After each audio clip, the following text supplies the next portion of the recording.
Since I am real with you guys, I'm real with I'm honest, I do my opinion, I tell you through this camera and this microphone and all these lights, whatever. I tell you my opinion, this is what I do. I love doing it. I did not see this movie in a movie theater. So all I'm saying, let's do the review.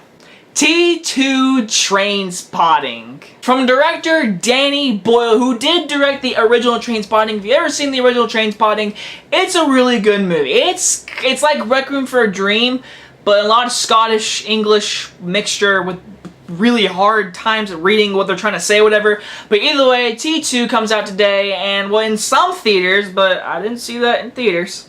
That's all I'm gonna say.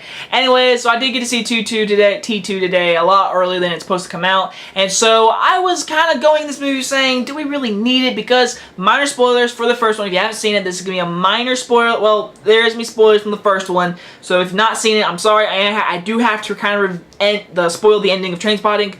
You've been warned. Okay, let's get to the review. So pretty much at the end of Trainspotting 1, Ian McGregor does take off with the money. He pretty much leaves his band of friends, and he leaves, and he's a drug addict, and he goes, and he makes a family, sort of, and now it's 20 years later, and he's come back to meet everybody. He's come back to see Sick Boy, Francis, and all of them, and you know what? They're not happy to see him. So basically, we get into this new, like, they come back together, they meet up with each other, and get into a big skirmish with this mob people, right? People with drugs, whatever. They're selling it, and stuff goes down, and it's Trainspotting 2, and there's gonna be drugs, and a lot of nudity, and language out from, like, every person in this movie. So, what I think about this movie, I 100%, like, as far as this movie, I was like, I would like to see what happened to Ian McGregor. Like, where did he go?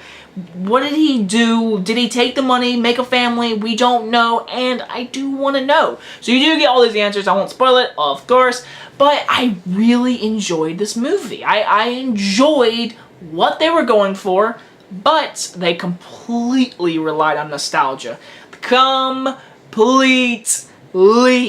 100%. Like, they completely relied on it. If you haven't seen the first movie, you are 100% not gonna get the second one. Because if you haven't seen the first one, then you don't know Danny Boyle's style. Because Danny Boyle's style is literally the movie. Like, his style is this movie, and I loved it. I really liked the directing of this movie. The cinematography felt so much cleaner than the first one. It felt kind of like rotten, like it felt dirty. This cinematography looked clean. It looked really good. Danny Boyle did an amazing job. I definitely say it's one of the best parts of the movie, the directing and cinematography.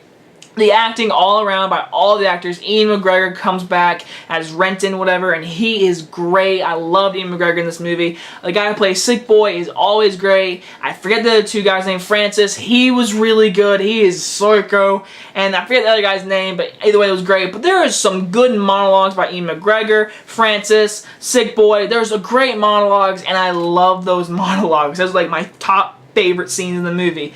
But overall, I really enjoyed what they went through, but it did feel kind of like, so they come back, meet each other, and they get right back into weed, drugs, and all that kind of stuff, heroin, all kind of crap, and he gets back into it, but he's not really doing heroin, he's not addicted anymore, he's actually a human at first, and then we get into some crazy crap. But overall, I don't want to spoil this movie because the trailers did a great job of not showing what the main plot in this movie is, so I'm trying to keep away from that.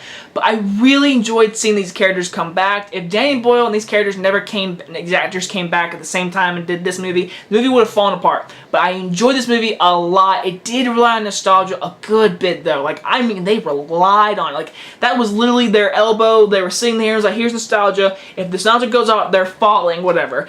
But overall, I do have to say, after watching it, I would say we didn't need the movie. We didn't need it. It's not better than the first one, but it's definitely entertaining, and it's good to see these characters come back. And that's why I say I was entertained, and I enjoyed that aspect. And it's really funny, and the directing's really good, and I really enjoyed all that, and I enjoyed the characters. Either way, I'm going to give T2 Trainspotting a B-. It comes out in a couple weeks, whatever, and I do recommend it if you are a fan of the original. If you've not seen the original or a fan of it, I actually don't recommend it because I think you'll be completely confused. But overall, if you've seen it and you're a fan of Danny Boyle, go and see it. So anyway, guys, hope you guys enjoy this review, and I will see you guys next time. Bye-bye, guys.